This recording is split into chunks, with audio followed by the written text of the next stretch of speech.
What's going on, guys? Welcome back. In this video I'm going to try my absolute best to teach you how to handstand.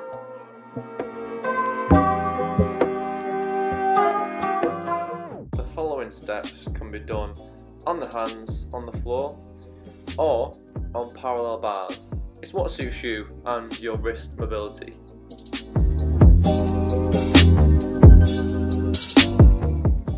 Let's dive in. The following steps are going to help you to handstand. So, the first step is the step support handstand.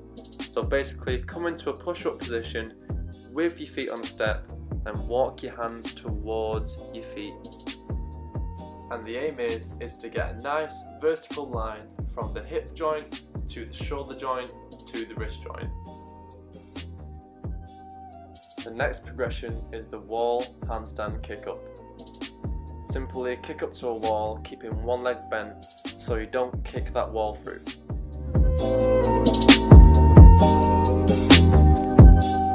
As your kick ups improve, you may notice you can actually hold a back to wall handstand, which is step number 3.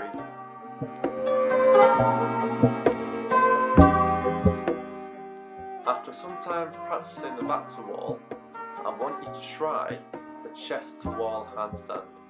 Here you're going to really practice that handstand alignment and get a nice straight line. Now with this one, be careful, take your time coming down, walk out in front, come down slowly. Progression number 5, you're going to come back to the back to wall handstand, but this time bring one foot off the wall and meet it with the other. So you're going from a wall handstand to a freestanding handstand very briefly, just to get used to being there.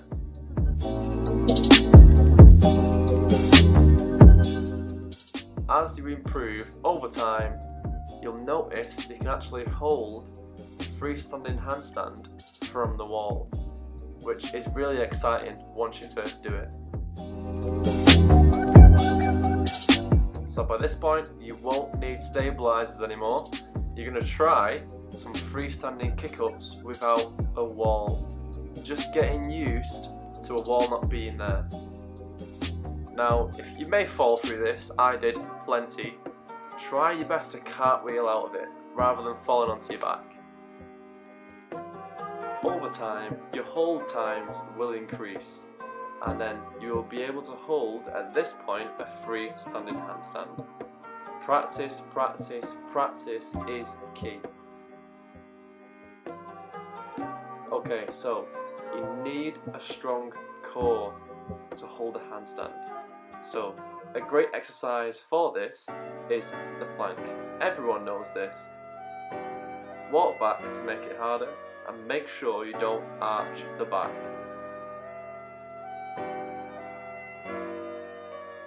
If the back's arched, look at yourself in the mirror, see where you're at, make sure the pelvis is really tucked inwards. Another exercise is called the hollow body hold. Again, working the core muscles, especially the rectus abdominis. To make it easier, decrease the lever length. To make it a bit harder, increase the lever length. And to make it as hard as it can be for you, increase it as far as you can. Now a no-go is again arching that back. That's not good for the back at all. Get the core tight, positively tilt the pelvis, and then hold. Let's take a look at the mobility requirements for the handstand. So, what is your wrist extension like? Can you get your wrist to extend to 90 degrees? If not, not to worry. A great exercise is to bring the hands to the floor, fingers pointing towards you, and then bring the wrist into further extension. This is going to stretch the anterior portion of the forearm.